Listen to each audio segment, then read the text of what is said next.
Hi, this is Chloe from Inner Whispers. Please excuse the fact that I'm a little bit hoarse still, but I did want to do this unboxing anyway and not just wait till my voice comes back. So as you can see, this is the Starlight Dragon Tarot, and it came through a crowdfunding project with Nora Huska and Steph, I think it's Engen, I can't remember, probably on the box, dearie me. Steph Engert and Nora Huska. Nora Huska did the Gypsy Palace Tarot before, which was lovely. And this looks equally colourful, but in a very different way. So let's take a look. As you can see, the box is very sturdy and it's square, very prettily done. Foreshadowing what we will find inside, I imagine. And inside it says, "Spread your wings, rise and shine, join the dance of the dragon, sparkling in fantastic forms and colours, endlessly spiralling across the night sky right into your soul." Starlight Dragon. So there's no cellophane on this. Alright, let's tip it all out. Beautiful inside the box as well. And right at the top, this is the companion booklet. So a little bit like keywords and descriptions around all the cards. Not too much else at the start. So about the deck maker's design, then it's straight into the cards. And then we've got some spreads at the back. Dragon Eye 102 and spreads 104. So it has a black and white, oh no, just of that. These are the majors. The minors are shown with symbolic, so the elemental symbols. And then we have the same sort of thing, a page for each. And when we get court cards, they have a sign at the top of the card and a sign at the bottom. So using their elements for both bottom, so the suit and the court, with the king being fire, queen being water, knight being air, and page being earth, which is what I would attribute them to.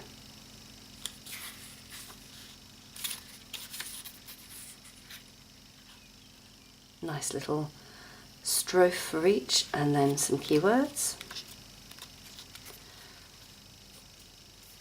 So they've got a 79th card of a huge dragon eye, celebrating the far-sightedness of dragons. And the very name of dragon derives from an ancient Greek word for to see clearly or sharply. So we have a 3-card spread. Past, present, future, mind, body, spirit. And they're playing around here with the way that the square cards can fit together.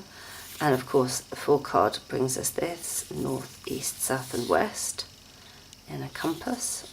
And you can read them horizontally, vertically, or as a complete mandala, adding cards to it if you want to. Such as this, a nice split deck reading. So that looks interesting. And wow, a big mandala.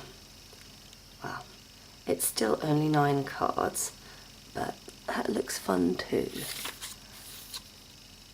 And about dragon ritual, additional resources. So quite compact, but nicely done.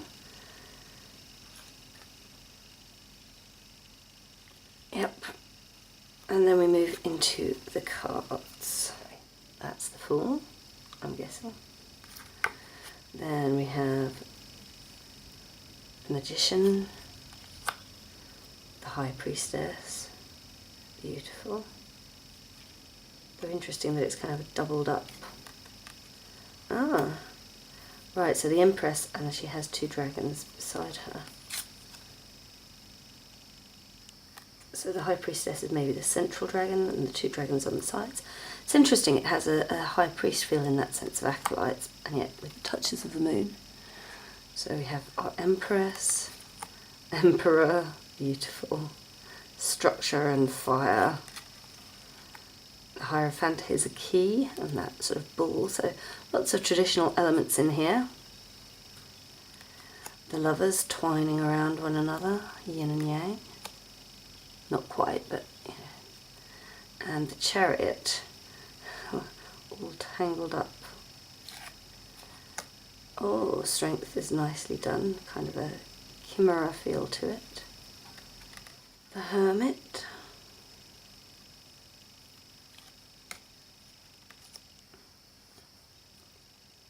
Wheel of Fortune. Justice. With a kind of sword feel and a scales feel. So it's nice the way that the traditional imagery is kind of incorporated into the dragons themselves. And the colours really are absolutely fabulous. Okay, that's the Hanged Man. Maybe it's this part. Ah yes, I can see a Hanged Man in there. You have to look quite closely sometimes. It's like symbols within symbols. Well, here is a Hanging Man, and yet this is also kind of a dragon mask, perhaps. Oh, that's lovely.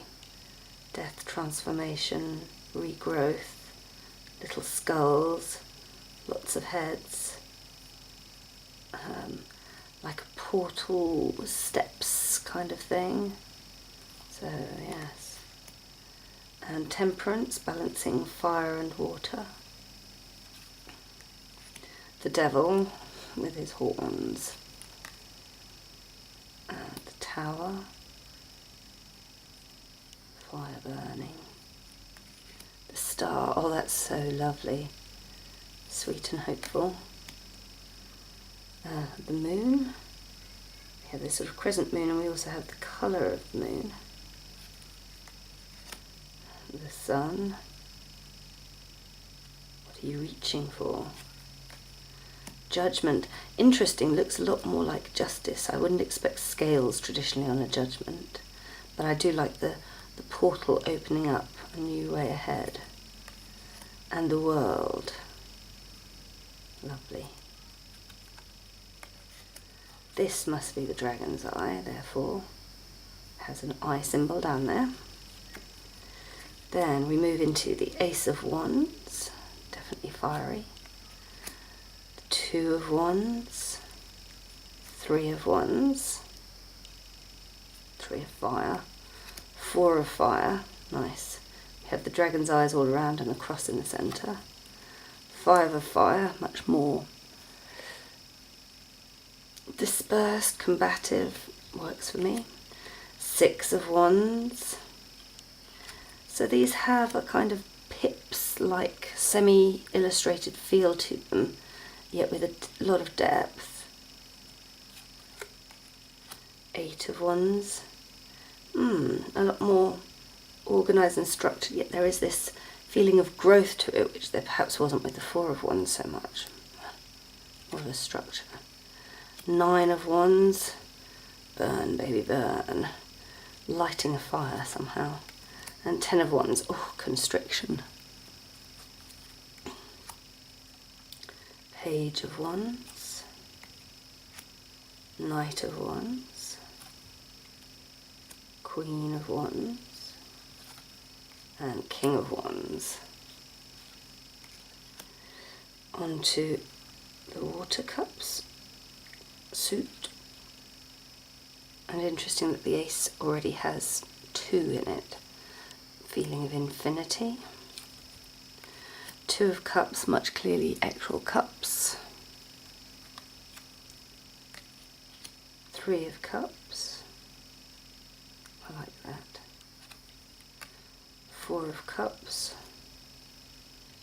The cups are all facing away from one another. There's no sense of connection. There is balance, but there's stuckness.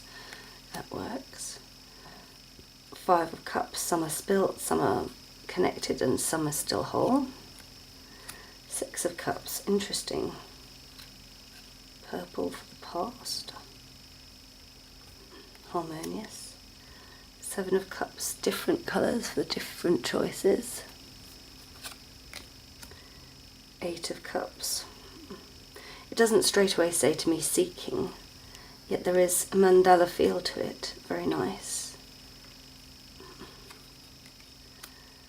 Nine of Cups. Once again, I don't quite see Make-A-Wish except for perhaps the hands reaching out. And Ten of Cups. Oh, that's wonderful. The clarity, the coming together, the togetherness, the wholeness. The Page of Cups looks very sweet and innocent. Oh, the Knight of Cups. Yeah, eyes are closed. He's just not looking where he's going. He's just basking in the emotions. Queen of Cups, within her cup, she's much more secure. And the King of Cups with a fiery tail, so he's not quite calm and whole. Oh, wonderful. Ace of Swords. All right, look at that dragon, sort of fierce and with the sword above. Oh, an interesting Two of Swords. Stand by, dividing the eyes, the face. Three of Swords. It's not quite a heart, and yet it is. So yes, the symbolism is there. Four of Swords. Nice balance. Five of Swords, one going off. Six of Swords.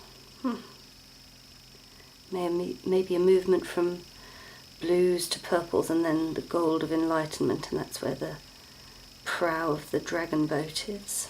You can kind of see that. Seven of Swords. Oh, there's a face down here, kind of hiding within it. Deception. Eight of Swords. Nine of Swords, that's an interesting one. Yeah, I can see the insomnia, the nightmarishness of feeling trapped. And Ten of Swords, really set upon. Oh, very interesting Page of Swords. Knight of Swords is definitely fierce, sharp. Queen of Swords and King of Swords. Moving finally into the earth. So you can see that the colours really play into this, and here we have sort of lots of green, gold, red. That kind of Two of Pentacles as the Maker card, with the names of the deck creators. Nicely done. Oh, I like this. Bringing different elements together for a nice structure. And the way they play in together, wheels within wheels, and yet they are locked because they are so intertwined. Five of Pentacles, a lot more. Yeah.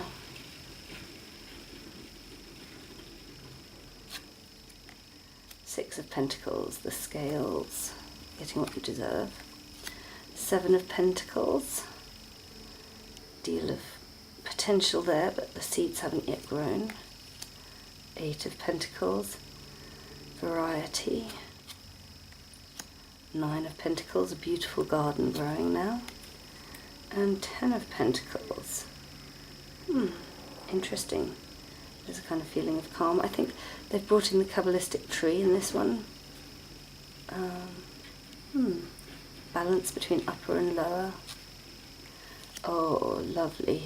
Page of Pentacles. Knight of Pentacles. Oh, the calm Queen of Pentacles with flowers. And the King of Pentacles.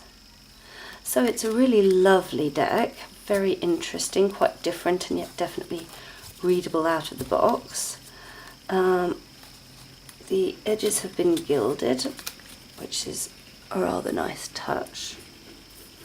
It's not a shiny gilding, really.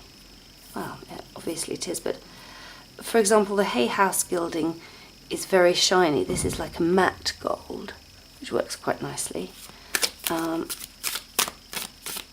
Shuffles reasonably well. And let's take a look at the backs. Okay, so that works very nicely. They're non-reversible, but they are also interesting. Oops, sorry. They're non-reversible, that they work interestingly from every angle. And let's try a riffle.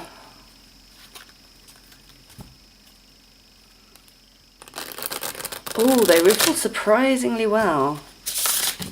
That feels good too. Let's do a last little shuffle up.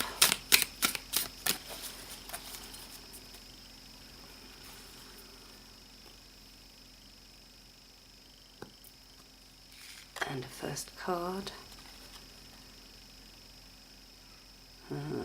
Temperance. Beautiful. A deck that brings balance, a beautiful melding of elements, and a feeling of potential, of the protection of spirit, the potential for growth.